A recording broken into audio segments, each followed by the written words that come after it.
as a Chevening Scholar. Today's webinar is a part of new initiative called Scholar Series, launched by our exceptional team at ForeignGrad. For this series, we will be inviting scholars from around the world to create awareness regarding various scholarships, university applications, opportunity for young people, with a focus on first generation learner and students that belong to socially and economically disadvantaged section of the society. With this, I invite Diwakar Kishore. Let me give a brief introduction about Diwakar Kishore. He cleared India's toughest exam of CLAT and got admission into National Law School, Bangalore. After that, he got admission into MPP course in University of Oxford. After that, he did his second master from Harvard University, again for MPP course. And currently, he is working in World Bank and soon going to pursue PhD at London School of Economics. So, welcome, Diwakar. Hi, thank you for having me here. I do want a correction. I studied international education policy at Harvard and not MPP at Harvard. Okay. So, Diwakar, you have had an interesting journey so far. Would you like to share some of the highlights of your journey with our viewers? Sure. I have really been very lucky to procure admission to some of the very prestigious universities. National Law University was one such place, which really opened my eyes to the world of academia and pursuing excellence in research. Ever since, I have been curious and motivated to learn more, and been lucky to go to Oxford and Harvard and procure admission at LSE. I would say that this journey has been extremely stimulating and yet difficult. Living and working with the brightest mind in these fields can be extremely challenging, but it also has the ability to expand your mind to new thinking, new ways of reasoning, and really enrich it in many ways. So it's been a wonderful journey. Okay, that's interesting. Now, since you had a highly successful career in law, then why and how you decided to pursue a master degree in public policy from the University of Oxford and Harvard University? So I wouldn't say I had a highly successful legal career. I had a short legal career, which was extremely enjoyable. I worked in a law firm, then I did legal aid work in Patna High Court, and both those experiences were enriching. However, I felt that I was not able to reach as many people as I wanted to. My work was very meaningful in the space that I occupied, at least when I was working in the Patna High Court. But I was able to cater to fewer people than I wanted to, and I felt that if I could move up the policy ladder, right? If I could be at a place where my work could impact many disenfranchised people at a time, that would be really helpful. And that was the motivation of studying more and studying policy specifically. Again, I was fortunate to get accepted at Oxford and had a fantastic experience there studying public policy. And while I was studying public policy there, I figured that I'm actually very interested in economic research on development. And hence that motivated me to pursue further education at Harvard and now apply and get accepted at LSE. Perfect.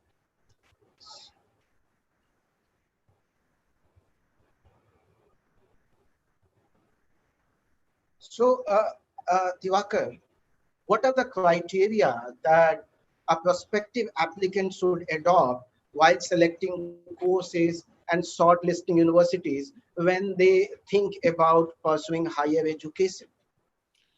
I mean, I think I'd actually take a step back and I would say there should be some deep sort of soul searching to figure out what you want to do with your life or what you think you would enjoy doing in your life. We spend most of our adult life working, or most section of our adult life working. So we need to enjoy what we do for most of our working days. And that, I think, should be the main criteria. You should ask yourself, what kind of work do you want to invest your life in? Or at least the next few years in. And that would be a marker of what you want to study. Once you have figured out, so for me, it was, I wanted to study policy and wanted to work with policymakers to improve education and healthcare systems in developing country context, especially for me, my own context of Bihar. Once I figured that out, then the steps become easier. So I want to work in the field of policy. I would look at what kind of courses are available to do that. So public policy seemed like an obvious choice. And then it becomes, practicalities and aspirations. I have wanted to study with fantastic people because I feel like they improve me significantly. I want to surround myself with extremely intelligent people. And that really, while it's difficult because you are often the stupidest person in the room, it does also encourage you to improve your standards and like rise up to the challenge. So I just thought of what are the best schools to study public policy at. And, just because of history and, privilege and everything that Oxford has managed to achieve in the last 1,000 years, it just seems like an obvious choice to be like an exceptional place to study policy at, or just to be at, to grow. So that was my criteria. But I imagine for many other people, there are many other things to sort of think about, like how far away do you want to go? Money is an obvious question to consider. Some people are lucky to get funding, some people aren't. So that's to be considered. Whether you want to be away from home, how long do you want to be away from home for? Where are you in your life? So some people are happy to do a 2-year master's or like a 6-year PhD. Some people would want to do a shorter course. So those are the things that I think one need to consider while selecting a graduate program. But I would say the first and probably the most important thing to think about is what would add value to your life and make it, make your day job more enjoyable. And how would you be able to add value to the lives of the people who you affect through your work? Once you answer that question, the rest of the thing you'd find on Google. Very rightly said, Diwakar. The first important thing is to understand your interest, and then how much that course or particular university add value to your life. And then definitely funding is the most important thing, which everyone should consider before applying to any university. So with this, we'll move to our next question. So, Diwakar, can you explain to the viewers about the process of applying in public policy process to to University of Oxford or Harvard University, and what are the important parts in the application process? So UK and US have very different sort of application systems. I could go in a chronological manner. So for Oxford, you need to apply for a master's degree with a statement of purpose, which is basically you trying to tell them who you are, what you aspire to do, and how going to their university to do the program that you have selected would add value to you and would add value to them. That is basically a statement of purpose in a nutshell. Along with that, of course, you need reference letters, right? So you need teachers or professors to vouch for you and say that you're good and you'd add value, or maybe your employer to give you reference letters. For Oxford, they also ask you to show that you'd be able to cope in English. Sometimes they ask you to take an English examination. Sometimes they just ask you to sort of verify that you have done all your education, primary, secondary, higher education in English language. So those are the things that you need to satisfy. Along with it, of course, the application fee, which is quite cumbersome for some people because you might be applying to many universities. And once you put in the application, then the school will consider it and reply. There might be other applications that you might need to make at Oxford for scholarship, but that is made clear at the time of applying. So once you go to the application portal, all of this information becomes available to you. A similar process is applied for master's program at Harvard, but they also often ask you for a GRE or a GMAT score, depending on the program that you are applying to. So that's an additional sort of layer. You might have to prepare for the GRE, take the GRE. So, they ask you questions in English and logic and math. So that's something that some people need to prepare for. Other than that, the process is more or less the same. There might be like difference in word limits, and American schools often have a much more directed sort of questioning. So along with your statement of purpose, they will give you 5 or 10 extra questions to answer, which would be similar to the things that you're talking about in your statement of purpose, but much more pointed. So that is something that one needs to sort of prepare for. All of this takes a lot of time. You want to think through all the answers that you're giving. And while often we think we know ourselves and we understand why we want to do what we want to do, writing it down is actually a much more difficult process, which takes time and energy and thinking. So one needs to spend time thinking about these things and probably start in advance so that they can have like a crisp version of their answers. You also don't want to ramble because there's a word limit. So you want like crisp answers and crisp sort of version of why you want to do what you want to do and how you'll add value wherever you sort of exist. So Diwakar has given a detailed detailed explain. He has explained the application process in detailed manner. And with this, I want to ask a similar question for the application process: that how a candidate should approach the statement of purpose for, say, University of Oxford or Harvard University. So, what an applicant should focus majorly in the statement of purpose? I don't think that there is like one right answer for that question. I think it depends from applicant to applicant. I can talk about what I worked on in my statement of purpose. I have been very privileged to have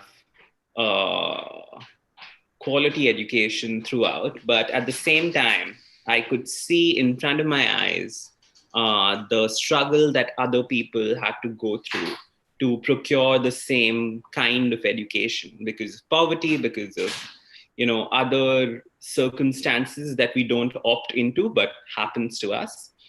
And that kind of dichotomy, right? That the difficulty that poverty and lack of development in an area brings, and at the same time the privilege that I experienced of like being lucky to get good quality education.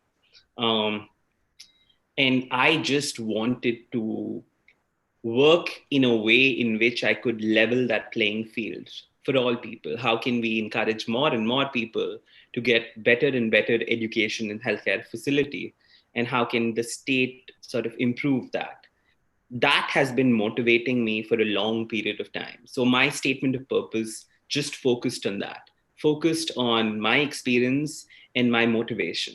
Along with that, of course, the school also wants to know whether you are capable of doing these things. So you might also need to talk about how you have achieved some of the goals or made some progress in your life. How did you manage to get this far. So there needs to be a narrative about that. What you have done and how have you managed to do it, the struggles that you encountered and how you managed to overcome that.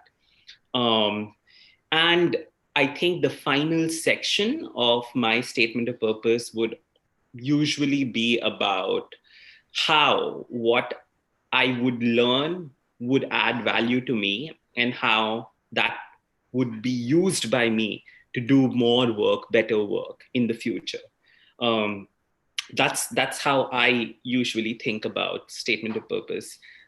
Initially, it would start off with like the motivation that you have to do this course. Why do you feel the need to do this course?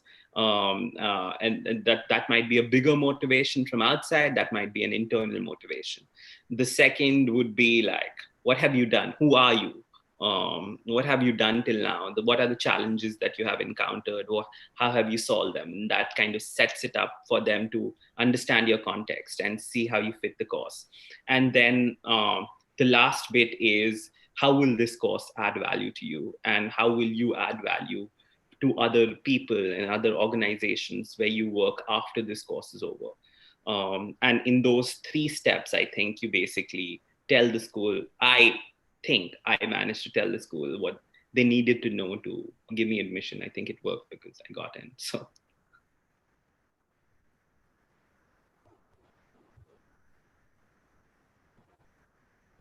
Yes. Thank you, Diwakar, for explaining a statement of purpose in such a detailed manner, and I'm sure it will give a lot of insight to the viewers when they will start writing their statement of purpose. So with this, we'll move to the next question.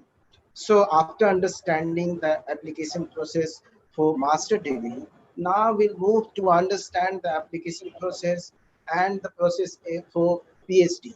So Diwakar, now you have been selected into London School of Economics for PhD. Would you like to discuss the application process of PhD? Sure. So the PhD application process is slightly longer because, say for London School of Economics specifically, of course, they need your reference letters. Yeah, so professional reference, academic reference. So your professors, the people who have supervised your work need to tell them how you do. And you need to give them a statement of purpose. But along with the statement of purpose, you also need to give them a research proposal, which is essentially around 2,500 words on average across different schools, might vary. And this research proposal is effectively you telling them in details what research you want to conduct while you complete your PhD. So a PhD in England is usually 3 to 4 years long. And effectively, you are expected to complete a 100,000 word essay with many chapters, or for economics or development economic related fields, you're expected to write 3 different papers.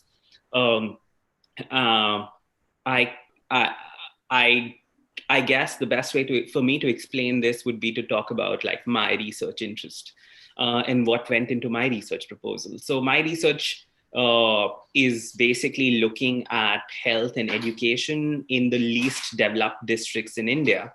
And my research proposal is effectively detailed out the questions that I want to answer during my research in the 4 years in the PhD program. And that started off by talking about what is the relevance of this research? Why is this research important? So a short section on that, followed by how I would conduct that research. So would I conduct surveys? Would there be, interviews conducted? Is there field work requirement? And where will it be conducted? So a discussion on, the methods that I'd use to conduct my research, the needs that I would have while I conduct my research, the data that exists already, there needs to be a short section on, the research that has already been conducted. And then a final sort of discussion on like how these things would come about, what could be the effect of conducting this research. So within 2,500 words, you have to essentially place your research questions, talk about the methods that you use, talk about the need for this research and the significance, possible significance of this research. That is essentially what you include in a research proposal. Along with that, you are also expected to send in a statement of purpose, which again, often talks about, the things that we spoke about with regards to statement of purpose for master's degree, and talks about like why doing a PhD is important for you. How does it add value? What do you see your sort of future career in? So a lot of people who do PhDs do it to become academics. Some people, want to be in a professional setting. So explaining why a PhD degree is important to you. Those things are the major components of a PhD application. It takes slightly longer because you need to have both your statement of purpose and research proposal in sync. So I would say it takes almost twice the amount of time that it would take for me to put in, a master's application. Perfect. With this, can you explain or educate the viewers about how to approach any PhD thesis before applying for PhD degree in any university? So how to approach or how to just finalize that on this particular thesis, I want to do my PhD. So how to approach that particular thesis or how to go around that? That's a difficult sort of question to answer, to be honest. I think it's very person specific. I think we need to ask the areas in which we are interested in. If you do like detailed thinking about an area, you would find out the questions which have been unanswered till now in that area. And that is something that could give you ideas of what you want to do. So for example, I am interested in state capacity in the least developed regions. So a question that I found unanswered was, why do some districts in India in the same state do very well compared to certain other districts in the same state do very badly? And no researcher has actually answered this question as of now.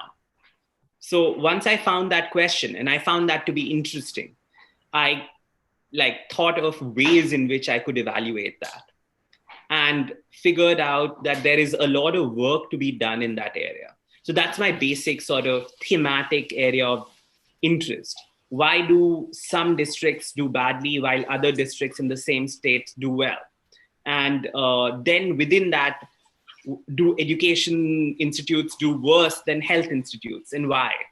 And once you find an area that you are interested in, then you can find questions that aren't answered yet.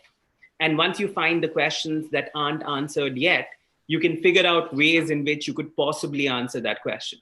At least that was the way that I adopted in terms of thinking about what I want to spend the rest 3-4 years of my life in.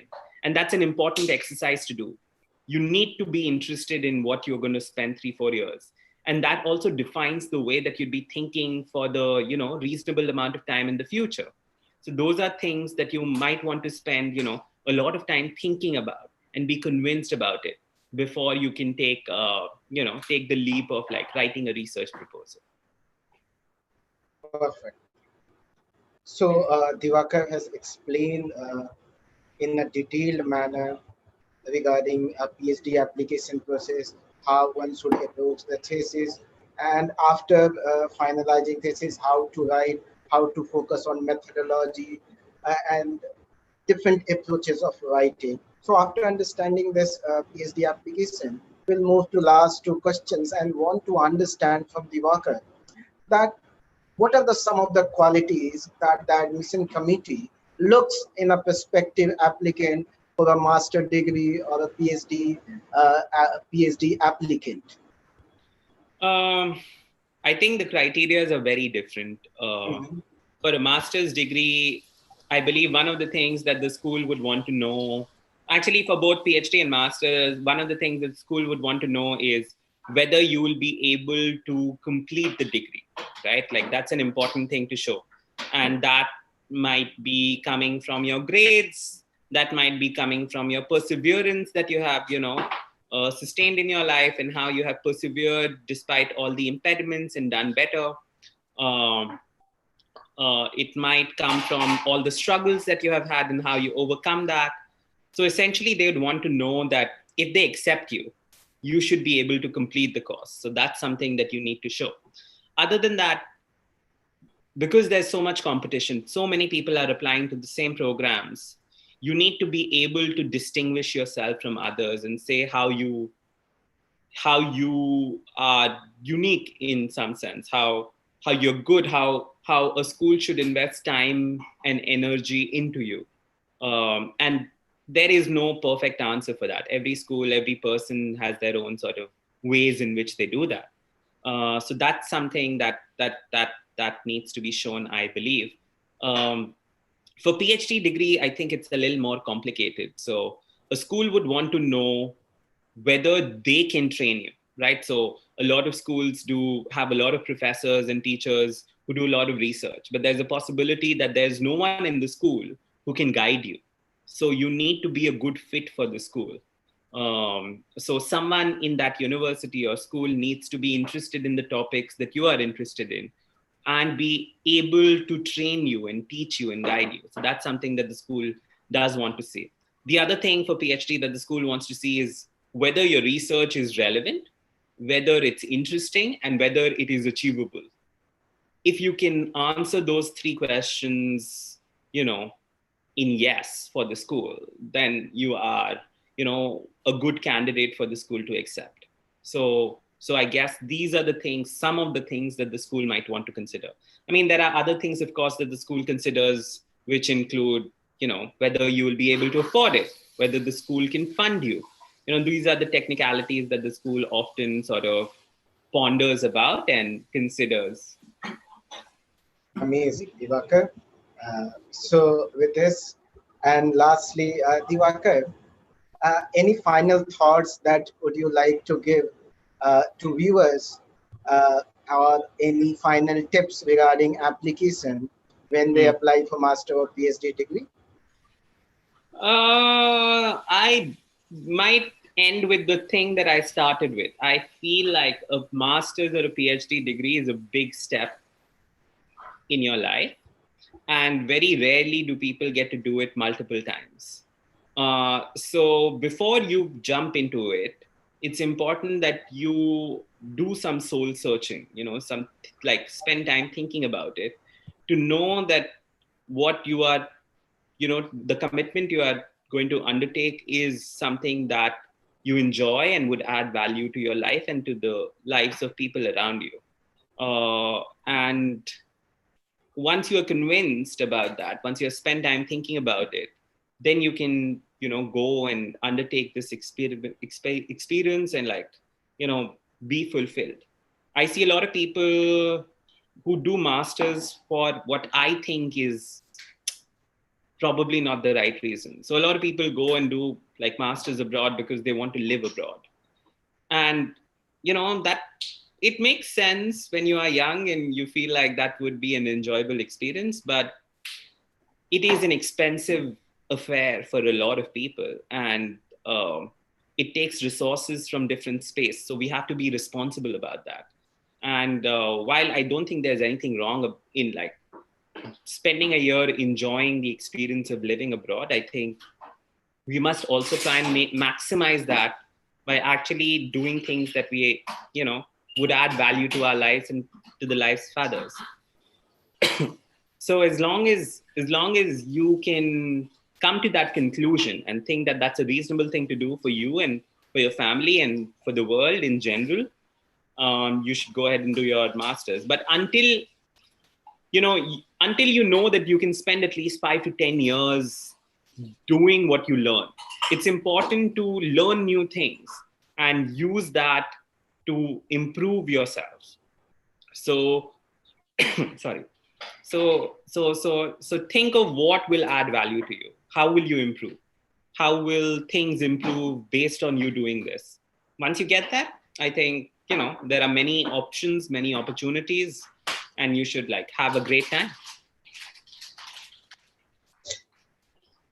Thank you, Diwakar, for giving such a detailed answer for uh, all the questions, explaining master degree application process at University of Oxford, Howard University, then explaining everything about PhD applications, and then giving the final tips. So thank you very much, Diwakar, for your precious time, your effort to educate people about various opportunities, about the complexities in writing the application process. And I'm sure the view from Diwakar will definitely help a lot to many people when they will apply for their foreign degree. So thank you, Diwakar. Thank you very much for coming on the ForeignGrad platform and educating people about master and PhD degree application. Thank you for having me. Thank you.